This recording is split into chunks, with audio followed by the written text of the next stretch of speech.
You know, if you're watching this on a pretty modern phone or a nice TV, chances are you're staring at an OLED screen right now.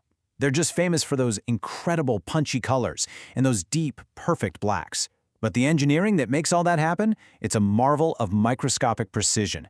So let's zoom way in and see how it's actually done. So here's the central puzzle, the big question. Your screen has literally millions of tiny red, green, and blue pixels, and each one is made from these really delicate organic materials. So how on earth do manufacturers place them with microscopic accuracy without completely destroying them in the process? That's the huge challenge we're going to unpack today. Here's how we're going to do it. First, we'll get into why this is such a tricky problem to begin with.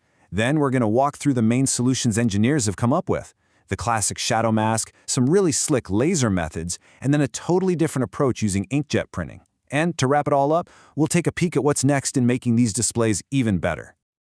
Right. So, why is this so hard? I mean, you'd think you could just use the same methods we use to make computer chips, right? Well, not at all.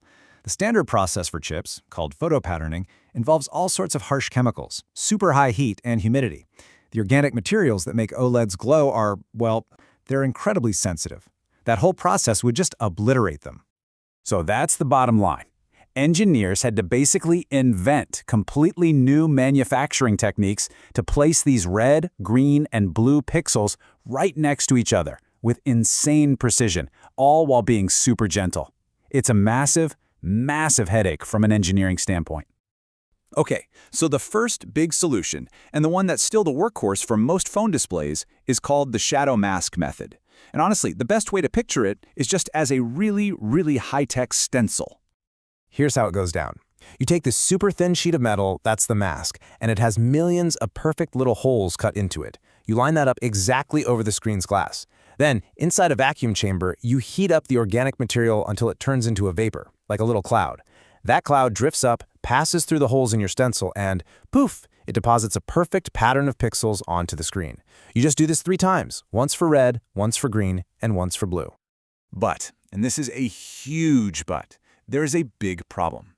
That mask is an incredibly thin piece of metal. And during this whole process, it gets hot. And what does metal do when it heats up? It expands, and it can even warp or sag. If that stencil changes shape even a tiny bit, your pixels get misaligned. And that means you get color errors, blurry spots, and basically a lot of very expensive screens that have to be thrown in the trash. And what's wild is that even making the mask itself is a huge engineering puzzle. There are 2 main ways.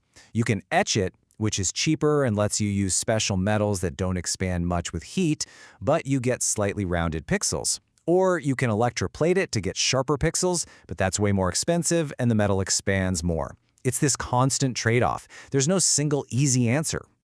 So all those problems with the shadow masks got engineers thinking, what if we could just get rid of the mask completely?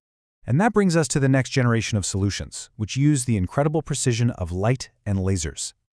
Okay, the first method here is called LITI, which stands for Laser-Induced Thermal Imaging. The absolute best way to think about this is like a high-tech temporary tattoo. You start with a donor film that's already coated with the OLED stuff. You press that film right up against the display. Then a laser zaps a special layer on the film, which basically tells the OLED material to let go, and it transfers, like a stamp, directly onto the screen with perfect precision.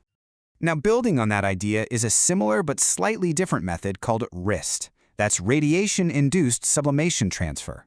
It also starts with a donor film coated in OLED material.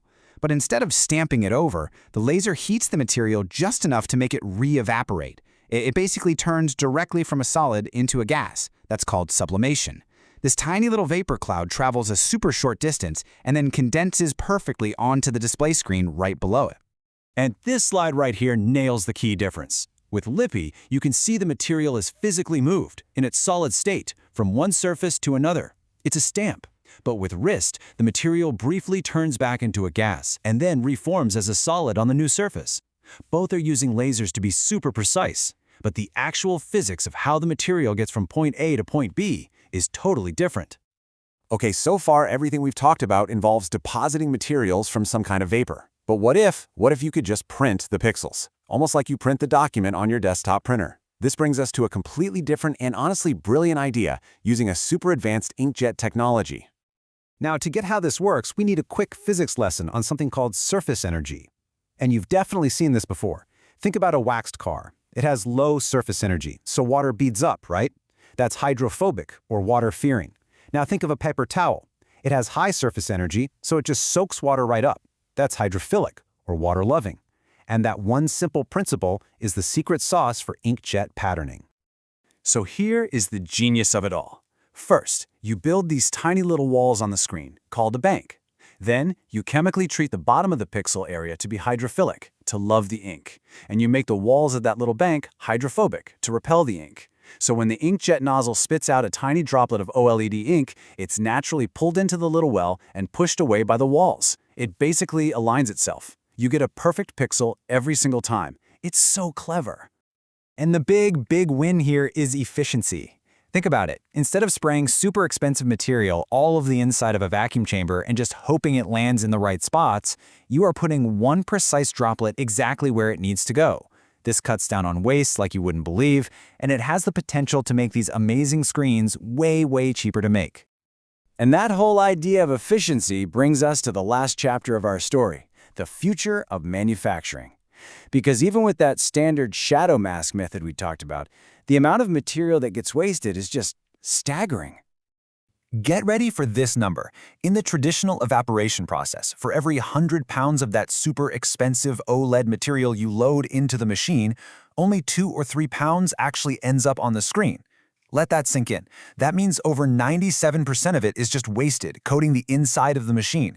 It's a mind-bogglingly huge and costly problem. So, to just quickly recap the big issues with the old way, you've got that terrible material usage, you have to cook the materials for a long time, which can actually cause them to break down. And it's really hard to precisely mix different materials to get the exact color you need. That's a process called doping, and it's absolutely critical for good colors and efficiency. So a major innovation that's designed to solve all of these problems at once is called VIST, or Vapor Injection Source Technology. And the central idea here is something that works like flash evaporation. Here's how VIST brilliantly attacks each problem. Instead of slowly heating the material, it takes it as a powder and hits it with intense heat for only about 2 seconds. That's just enough to vaporize it without letting it decompose. To solve that color mixing problem, the powders are perfectly pre-mixed before they even enter the machine. And finally, a special showerhead system directs that vapor with incredible precision right onto the screen, which massively boosts how much material actually gets used. You know, when you take a step back and look at all this, you see that all of these incredible engineering innovations, the masks, the lasers, the inkjet printing, VIST, they're all racing toward the same goal: to make the next generation of vibrant, amazing screens in a way that's cheaper and just a whole lot less wasteful.